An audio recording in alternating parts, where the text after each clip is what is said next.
this work.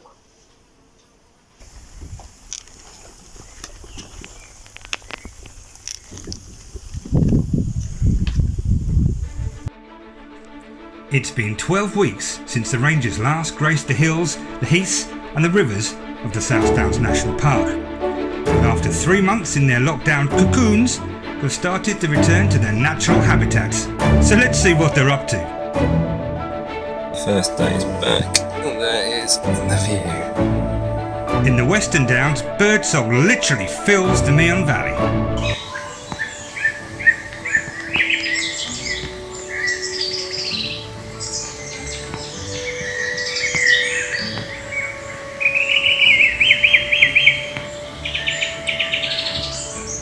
Otters and water voles continue to enjoy the cleaner, healthier river.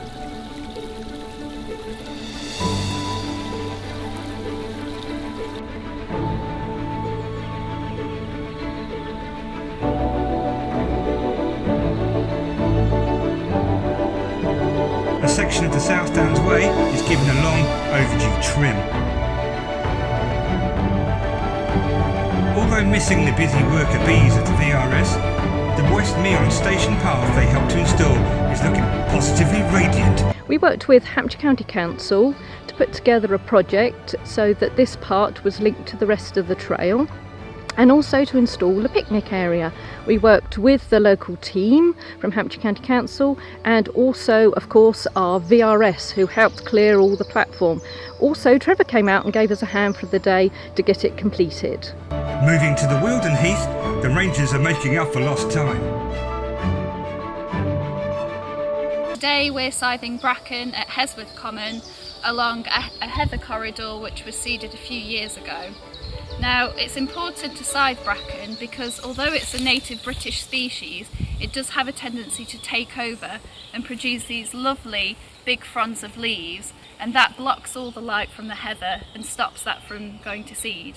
So sometimes we use scythe, sometimes we hand pull it depends how dense the stand is, but today I'm using a scythe. We import these from Austria and we use a local supplier. And there are two features on this that helps us to scythe bracken well. One is the shorter bush blade, and second are the grooves on the handle, which means that it doesn't snap if you accidentally hit a stump. So this is how we do it.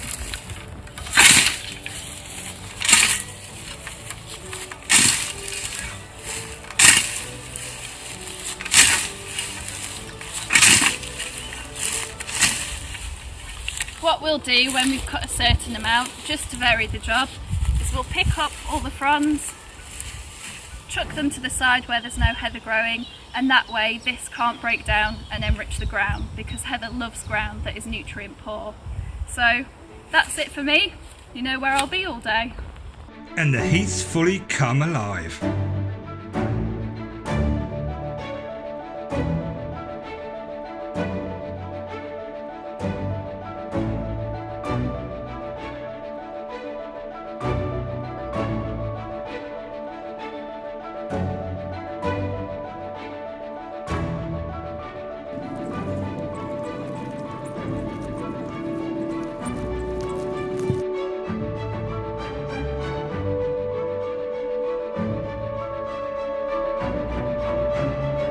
Finishing touches are put on projects started earlier in the year.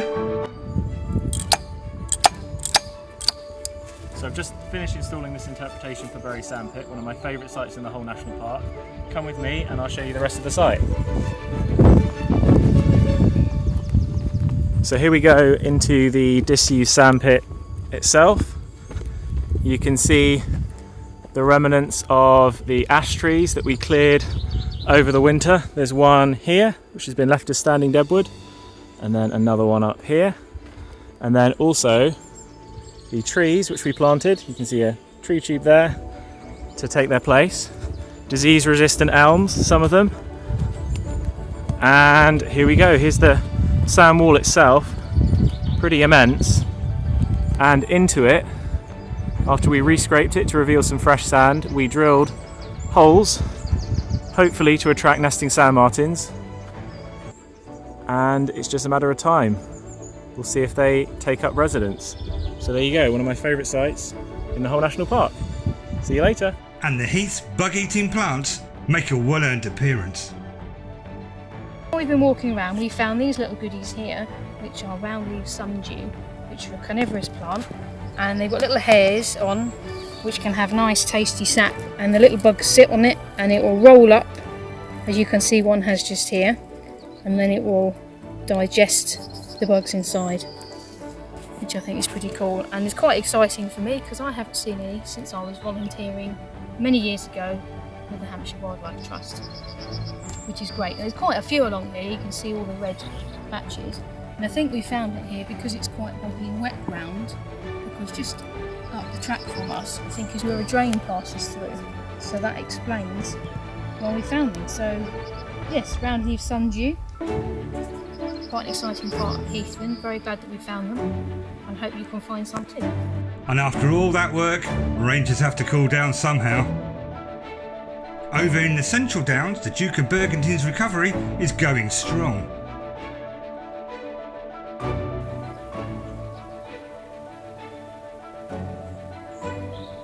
And winter work is starting to bear fruit.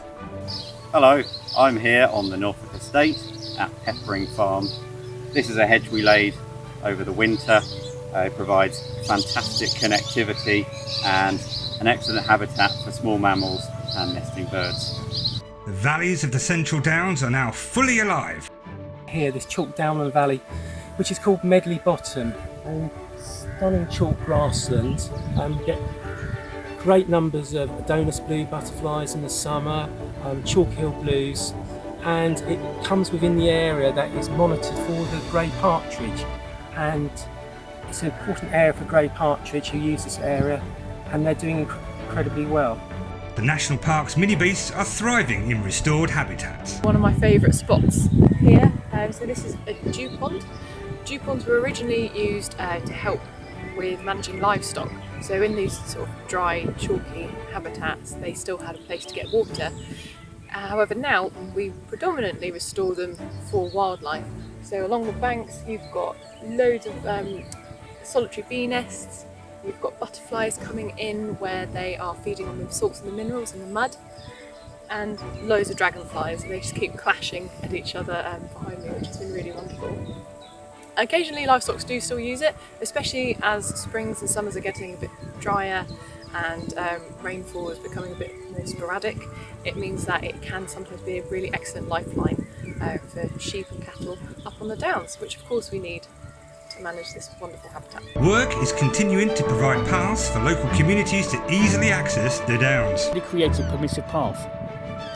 Working with the landowner and a tenant farmer, we've created this path which links the town there in the distance to our quiet country lane and then direct access up into the downs.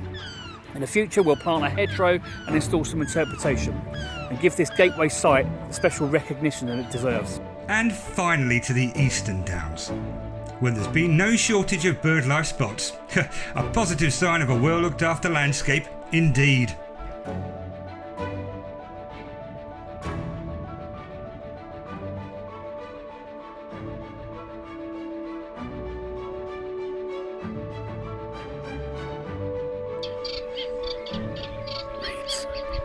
Reed warbler.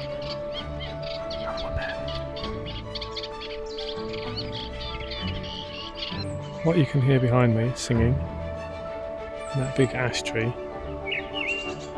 is a missel thrush. Sounds a little bit like a blackbird in tone, and it's got melodic phrases.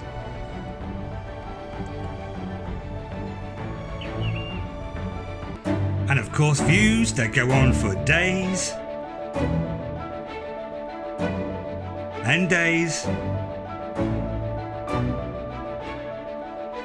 and days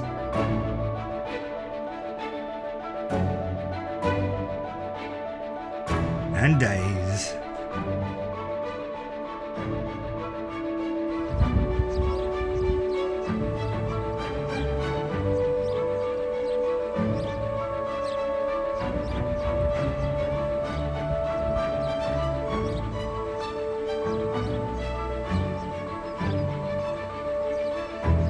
But like any ranger should, they're staying alert and enjoying Burning Gap of one of its quieter days.